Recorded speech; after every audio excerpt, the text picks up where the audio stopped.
தாவேக அரசை கவிழ்க்க முயன்ற வழக்கில் ஒரு மாதமாக தலைமறைவாக இருந்த முன்னாள் அமைச்சர் செந்தில் பாலாஜி நேற்று நீதிமன்றத்தில் முன்ஜாமீன் ஷூரிட்டி சமர்ப்பித்த நிலையில் நீதிமன்ற உத்தரவுப்படி இன்று திருவல்லிக்கேணி காவல் நிலையத்தில் ஆஜராக வருகை தந்துள்ளார். அந்த காட்சிகளை தற்போது பார்த்துக் கொண்டிருக்கிறோம். இது தொடர்பான கூடுதல் விவரங்களை எமது செய்தியாளர் கதிரவன் வழங்க கேட்கலாம். வணக்கம் கதிரவன், இது தொடர்பான கூடுதல் விவரங்கள். தமிழக வெற்றிக் கழகத்தின் சட்டமன்ற உறுப்பினர்களை பேரம் பேசிய வழக்குல திருவல்லிக்கேணி காவல் நிலையத்தில் ஆஜராவதற்காக தற்போது முன்னாள் அமைச்சராக இருக்கக்கூடிய செந்தில் பாலாஜியும் அவர்கள் சகோதரர் அசோக்குமாரும் நீதிமன்ற உத்தரவுப்படி தற்போது கையெழுத்திட ஆஜராகி இருக்கிறார்கள். குறிப்பாக காலை 10:30 அதே போல மாலை வேளைகளில் 2 வேளைகளிலும் அவர்கள் கையெழுத்திட வேண்டும் என்று ஏற்கனவே நீதிமன்றம் நிபந்தனையோடு முன்ஜாமீன் வழங்கியது. நீதிமன்றத்தில் அந்த முன்ஜாமீனுக்கான இந்த சூரட்டியையும் அதே போல சரணடைந்து சூரட்டியை அவர்கள் வழங்கிய நிலையில் தற்போது கையெழுத்திடுவதற்காக வருகை தந்திருக்கிறார்கள்.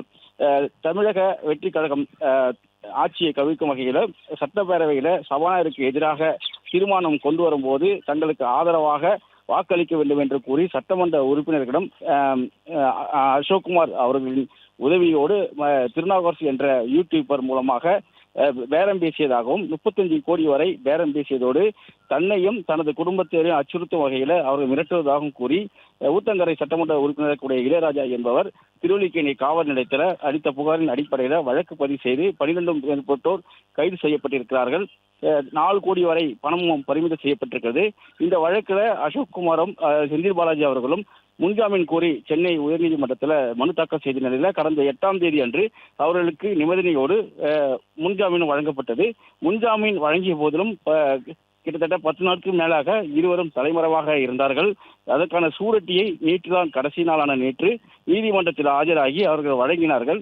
செந்தில் பாலாஜி வழங்கிய நிலையில் கரூரில் அசோக்குமாரும் வழங்கியதாக கூறப்படுகிறது. இந்த நிலையில் நீதிமன்ற உத்தரவுப்படி தற்போது இருவரும் கையெழுத்திடுவதற்காக திருவல்லிக்கேணி காவல் நிலையத்துக்கு வருகை தந்திருக்கிறார்கள். 15 நாட்களுக்குள் சூரட்டியை சமர்ப்பித்து தினமும் காலை மாலை வேளையில திருவல்லிக்கேணி காவல் நிலையத்தில் விசாரணை அதிகாரி முன்பு ஆஜராகி கையெழுத்திட உதவ வேண்டும் என்று நீதிமன்ற உத்தரவு. அதன் அடிப்படையில் நேற்று சூரட்டியை சமர்ப்பித்த நிலையில் தற்போது இருவரும் ஆஜராகி இருக்கிறார்கள், கையெழுத்திட வருகை தந்திருக்கிறார்கள்.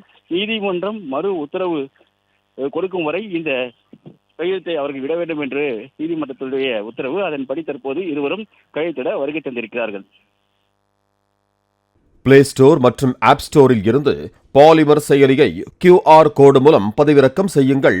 செய்திகளை உடனுக்குடன் பெறுங்கள்.